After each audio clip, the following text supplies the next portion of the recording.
Hello, ladies and gentlemen and maniacs. This is John Gallagher from Raven. And don't forget, we go to 11! Why don't you just make 10 louder and make 10 be the top number and make that a little louder? These go to 11. Thanks so much. Now, you guys have 50 years of Raven. 50 years, it's true. And you guys are releasing this EP, 5 new cuts, right? 2 live tunes, and it's limited. In fact, I went on and ordered it last night because I was like, oh, it's limited and signed. Pretty cool stuff. What I guess what inspired the EP versus a full-length release or some kind of compilation of sorts? I know you guys just released a live record not too long ago, so that wouldn't have made too much sense. Yeah, I mean, it's basically, in a sense, harkening back to what we used to do. Yeah, when people used to put out fun stuff, like often. Right. None of this, well, in 5 years, we'll bring out our next album. We hate that. Right. And we got stuck with that for so many years due to either problems or basically non-interest from the record company. Well, you had a record out 2 years ago. You can't put a record out now. It's like, come on. You're talking about these days, it's obviously a smaller audience. But the audience is more rabid. They'll buy anything. They want the music. I mean, I know this as a fan. There's bands that'll put stuff out and I'm there. I want that, you know? Right. So why not feed that, you know?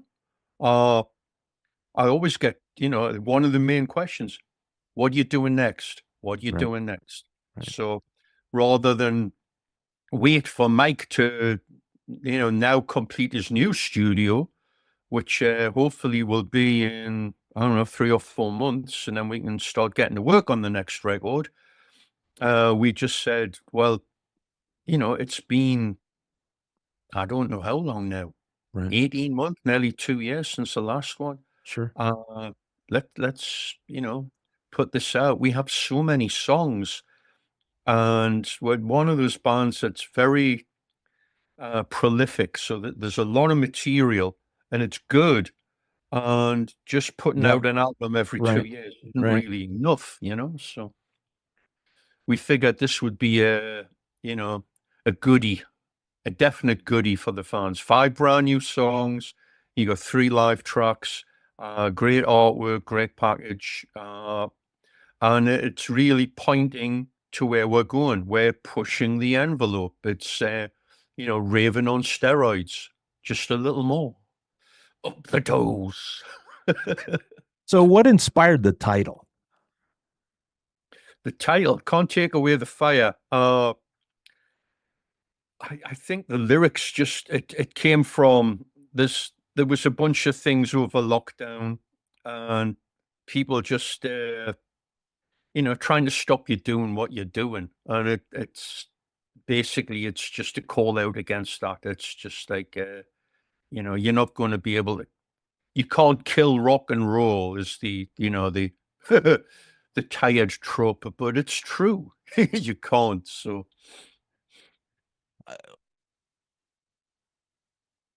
oh, you went quiet. I can't hear you.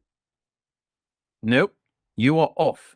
I don't know why. There we go. How do you feel about the critical acclaim of the last few records? I mean, All Hell's Breaking Loose, lots of great stuff there. And then Metal City, I mean, 2 back-to-back critically acclaimed records.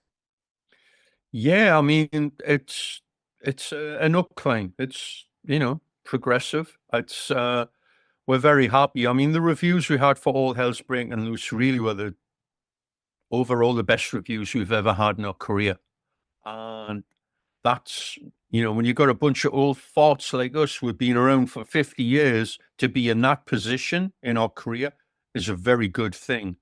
And it shows that it's a vibrant band. We're not a legacy act in the sense that we go out and just play all the old songs and, maybe turn down the guitars a bit and stand and don't move somewhat. No, we don't do that.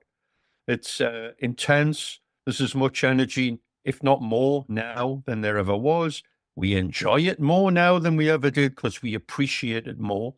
We know we're in a very lucky position to be able to do what we do as well as we do and to get that reaction. So it feeds into like a feedback loop, and we just keep pushing the envelope to do it harder, faster, better, basically, and we're just really happy with the way the songs are coming together. And the three of us, since Mike's joined, he's been an enormous catalyst creatively as well as musically. So we're just in a good place, and there's more good stuff to come. And this is a little nugget to show everybody that this EP.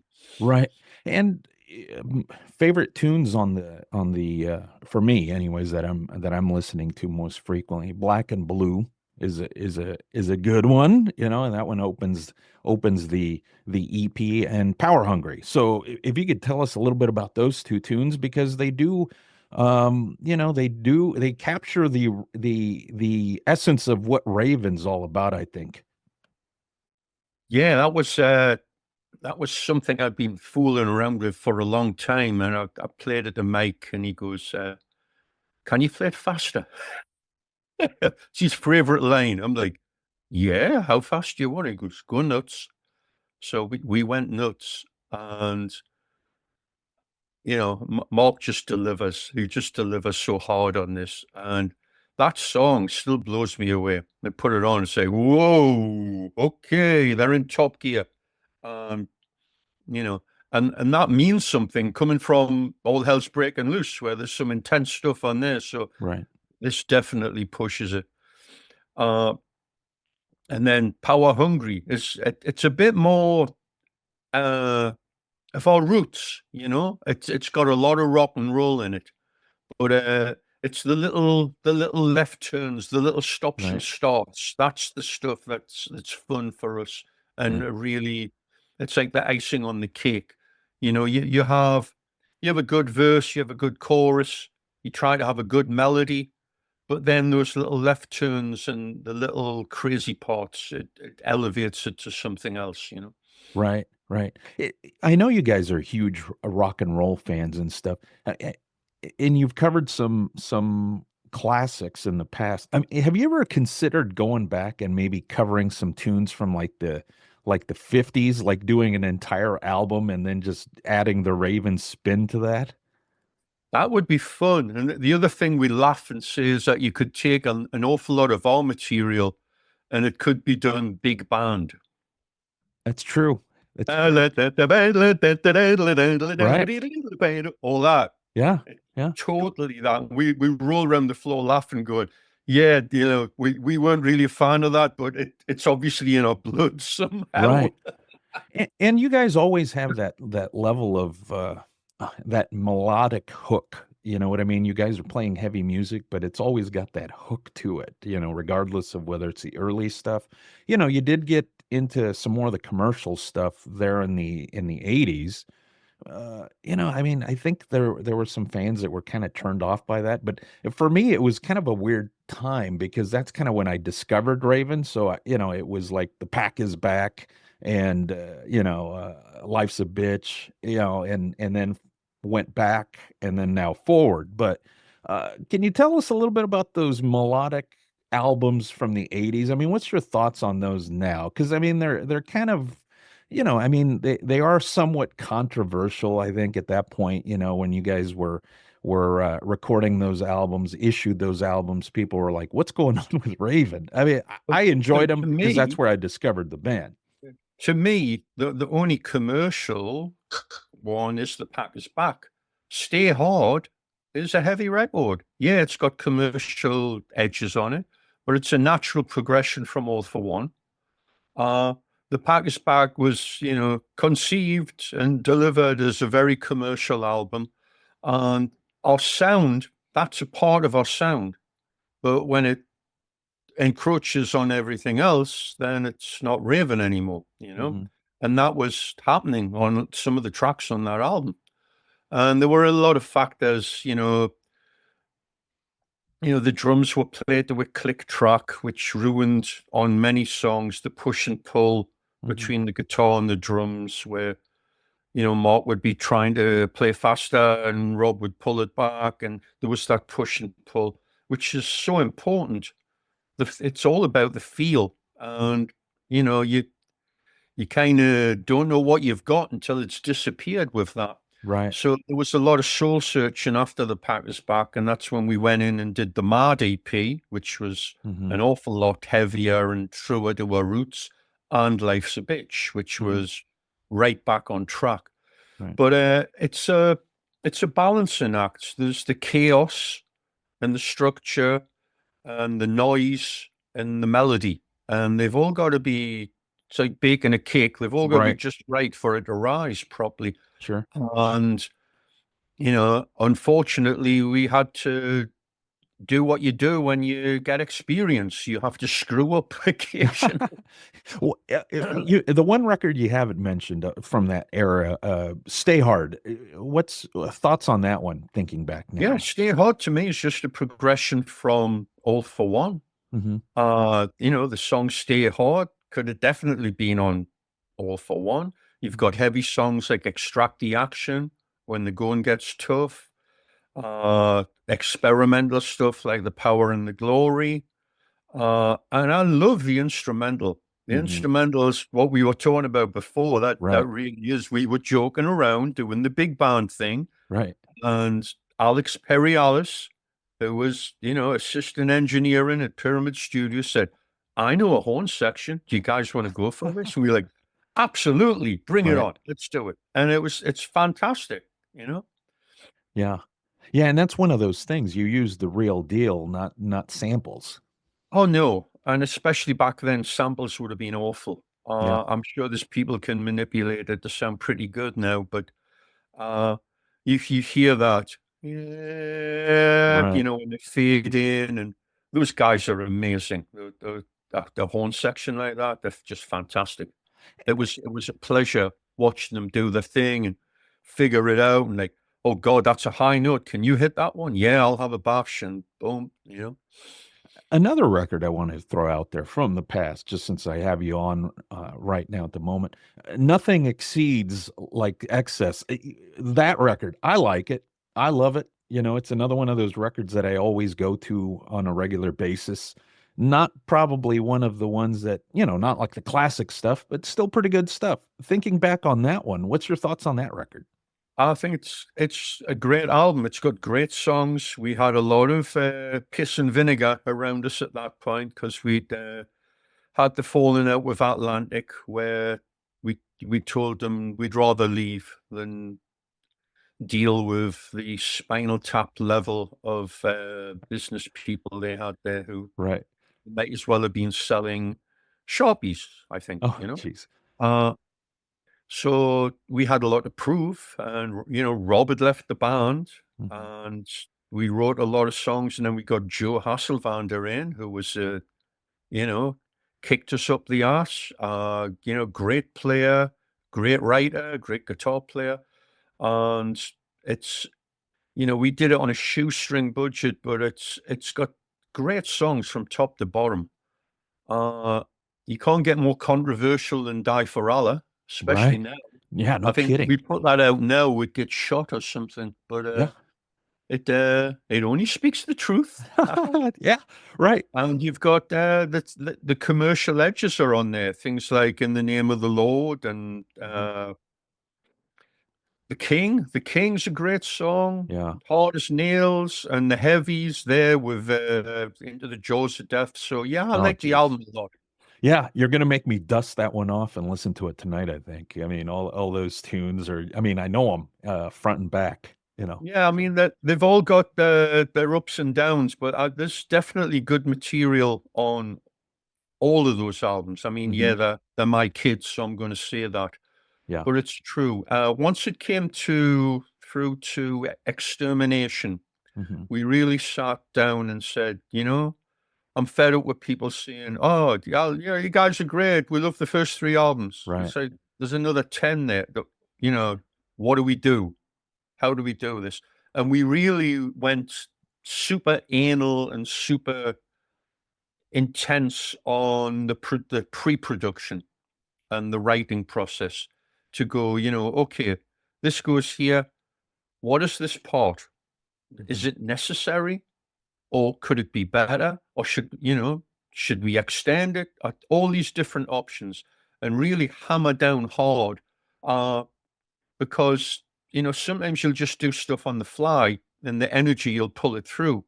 Let's say, but on repeated listens, you'll go, it should have been better. Right. You've got to have that critical element on it. So we spent an awful lot of time, and it paid dividends. We ended up with a great set of songs, and we followed that methodology with Right. Metal City, and with All Hell's Breaking Loose, and with this EP, where you've obviously got to start with good stuff, but you definitely got to work hard at sorting the wheat from the chaff and polishing those diamond parts so they really shine. And how does that work? I mean, when you get to the point, I mean, are there some ideas that maybe you believe in more than the other guy's brother? And then you have to refine Oh, it, or how does that all work? I mean, as far as like I've if had to somebody fight has with to that pull it, forever. I've had to fight for that forever. That's one of the few things me and Mark will get at loggerheads with. And then Mike comes into the band and he's like, "What's that? Oh, it's a demo of a song I did. That's fantastic." "No, it's not." "Yes, it is. Listen to this. Think of this. Da, da, da, da, right? da." And then all of a sudden you end up with Top of the Mountain, Oh, geez, which had been floating around for a number of years.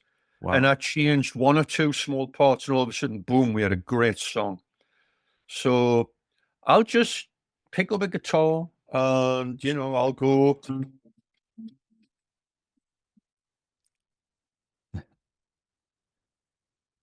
or whatever. yeah, It's usually the first thing I'll play when I pick up, and I go, oh, tape it. Okay. Where does it go? Try to build something out of it, and then mhm, come back to it later and try to expand upon it. Uh, and then maybe come up with a vocal melody, see if I can come up with a title. And then if I can just get a verse, chorus, rough idea of a song, that's a great starting yeah, point. And then, and Mark will do the same thing. I mean, Mark wrote Destroy All Monsters in an mm. airplane bathroom on his phone, Oh, gee- going da da da da, oh, destroy jeez, all monsters, whatever, oh, on the wow, phone. So jeez, inspiration can strike in the strangest right. places. Yes. And how do you attack like the 12 string bass on what you do? How do you incorporate it? Because that's kind of, I mean, unusual. It's not, Yeah. I it's like out of the ordinary. it's something I got to bring in more, because we had to fly out to LA. I didn't have the eight string on the last album. Mm-hmm. But it's on Metal City. Mm-hmm. It's on in parts on the Wreckage on the Mm-hmm. new album, and it's just a cool sound, and it has that different dynamic. Let me pull one over for you. Hang on, I've got them over here. Yes, the ones I've been using, I've actually made myself. Oh, This is wow. a Ibanez eight string. Oh, shoot. It's an Ibanez Iceman, which Right. is that shape, Right. Right. but Yeah. I tuned it into an eight string Oh, by wow. adding the extra strings and stuff. Sure.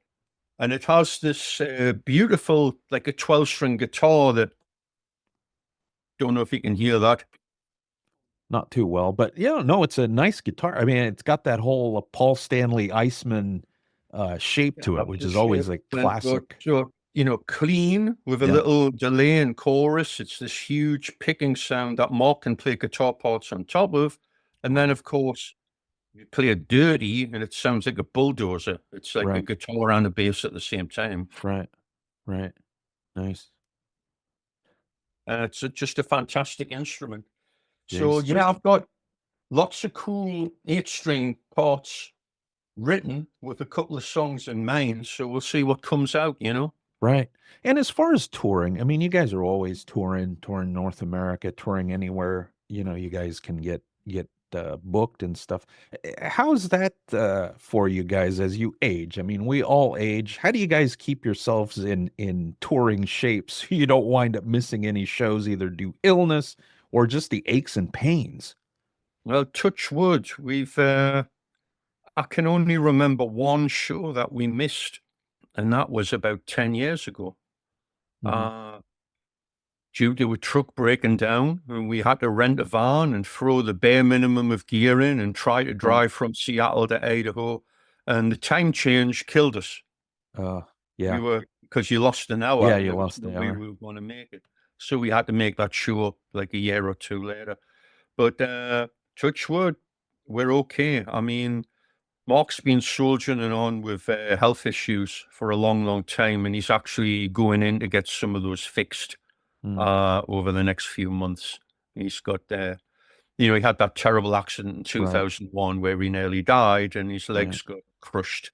Yeah. So he's got ankle issues. Uh, I don't know how he does it, Yeah. but I mean, we did 80 gigs last year all Yeah. over the world. But we love the gigs.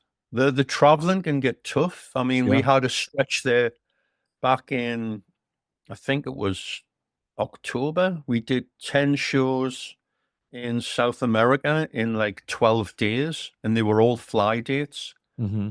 So you get up at 6 o'clock, you get in the van, you get to the airport, you go through all that nonsense, you fly, you get off, you go to the gig, you Jeez. set up, you sound check, you maybe grab an hour or two sleep, you do the gig, you get back to the hotel, 3 or 4 hours of sleep, and do it again, and do it again, and do Right. it again, and do it again. But Jeez. those people are amazing. What an incredible audiences we played to down there. Hmm. I mean, in Sao Paulo, the audiences were singing the guitar riffs, Oh, jeez. and then they were making up their own songs about Raven and singing them like, like a Yeah. soccer Yeah. soccer Right. crowd, like Yeah. Yeah. Yeah. amazing, just amazing. You guys are the road warriors. I mean, I think like when I think Raven, it's like Motorhead, right? Motorhead's always was always on the road. ZZ Top, again, it's these bands from like the 70s that went into the 80s into the present day or until they dissolved eventually. I mean, as far as with Raven, I mean, what's the length of time? Is there a retirement plan, or is it just like just keep going full speed ahead until the wheels fall off? Literally, you go full speed ahead until the wheels fall off. I mean, we're enjoying the hell out of it. Yeah. We really are. We have great love for what we do. Uh, and unlike a lot of bands in our ilk or genre, Right. we're very up. The music is very up.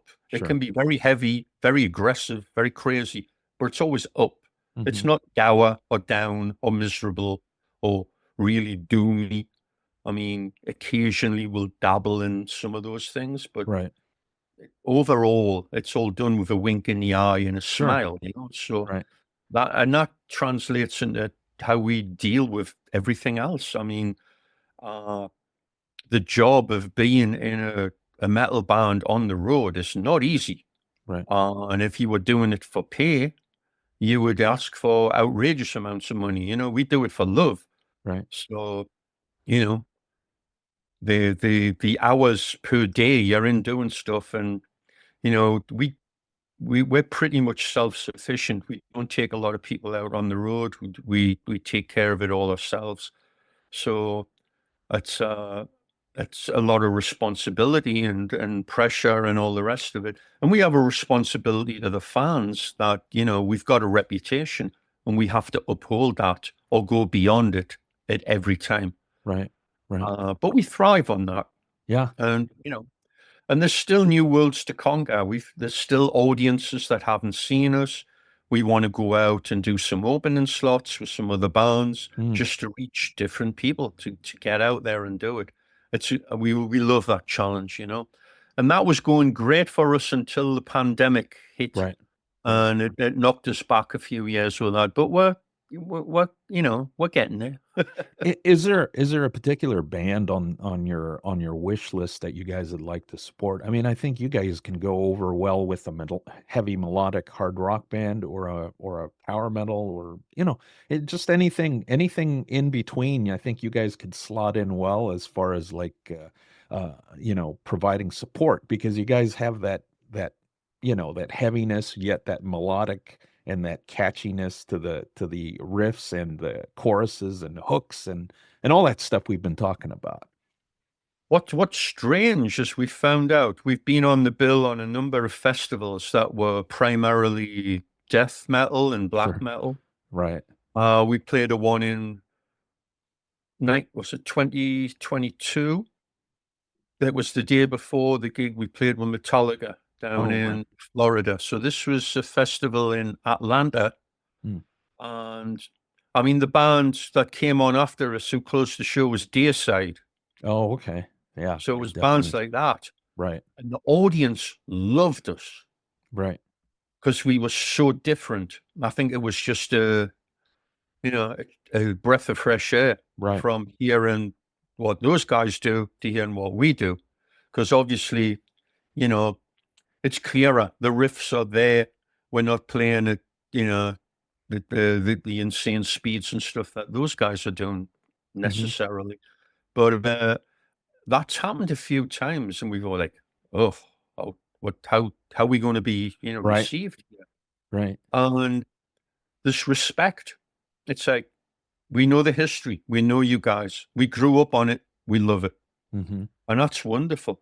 So so we can hold our own in that arena, and also, like you said, with stuff that's Right. maybe it's more melodic or more like a hard rock type of thing, because we'll push it a little harder.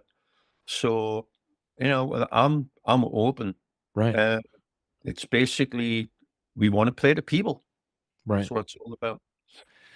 With yourself and your brother, I mean, with the con- contributions you guys have made, to the scene, I mean, the big four, they grew on to, obviously Metallica is the most massive of all, but you guys had a hand in shaping the scene, shaping the sound. I mean, how do you look at back at that now? Because again, you guys are pretty humble guys that you probably don't want to acknowledge, but you got to be, feel a little proud of the fact that you guys had a hand in shaping what those bands became. Yeah, I mean, there was a period through, say, the 90s and the early 2000s where, you know, we absolutely had very little respect whatsoever. We just put our heads down and worked and worked and worked. Mhm. And like now, or over, say, the last 10 years or so, that's where we'll play festivals and people who we've heard of or haven't heard of will come up and say, you guys were one of the main inspirations for me to pick up the guitar or pick up the bass or play the drums. And that's amazing to hear. I mean, the famous story I always tell is in 1983, we played a small festival in Germany. And we did the sound check, and I took my old red bass, which is sitting back there, Uh-huh. went out into the parking lot and sat down, was talking to a bunch of the kids. And they were like, oh, what's this? What's this? Those kids were the guys from Creator, from Rage, somebody from Risk, Doro Pesh. Oh, wow. It was all those German bands. They were all at the show. And they either started the band for after that or were Mhm. inspired. They'd already started and were heavily inspired. And individually, every one of them has told me this. And that's fantastic. Right. That Awesome. that's because it's the passing of the torch thing. Right. When we were kids and we played with Whitesnake and John Lord and Ian Pace came into our dressing room and said, you guys are doing great, keep at it, da da da da, and gave us encouragement. Mhm. And you do the same thing, and then you see those guys doing it to the young guys today. It's what it's all about. Right. Oh, thanks so much. This is gonna be for We Go to 11. Obviously, Of course Spinal we Tap. do. Spinal Tap, so I'll have you do an intro in a minute. But do you have a specific story, Spinal Tap-ish, that comes to mind that you could share? Because I know we're running out of time, and I don't want to keep you too long. Well, a good one is 1976. Our drummer at the time, Mike Kenworthy, was friendly with a bunch of Hells Angels, the exact guys who are in the Tommy movie. The Who's Okay. Tommy? Yeah, See yeah, yeah. that? So they had a party on a field about 5 miles out of Newcastle, out in the middle of nowhere. And we were picked as the band to play. Great. So we get there, it's ready to rain. We've got a generator. They start covering everything with plastic. And we're playing to about 100 people out in the field in the middle of nowhere. And we play, of course, Born to Be Wild. That was our, one of the songs we loved to play. And they loved it and play it again. Okay. It's getting darker, it's Yeah. starting to drizzle. Play it again. By the fourth time, my brother's playing and he just goes, falls on the ground, shaking. And everyone's, what's going on? I go, he's had an electric shock. Get out of the way, get out of the way. Kick the guitar off him. And they're like, yeah, play Born to Be Wild. We're like, no, we're done. It's Right. raining. We're finished. So we pick him up and take him to the van. He starts giggling. And he goes, let's get the fuck out of here now. That's an awesome story. Oh, man, that's cool. Thanks so much. Hope to see you when you play Portland, Oregon again. Take care, and we'll see you in Portland. Yeah, absolutely, man. Take care, man. Thank you Keep so walking. much.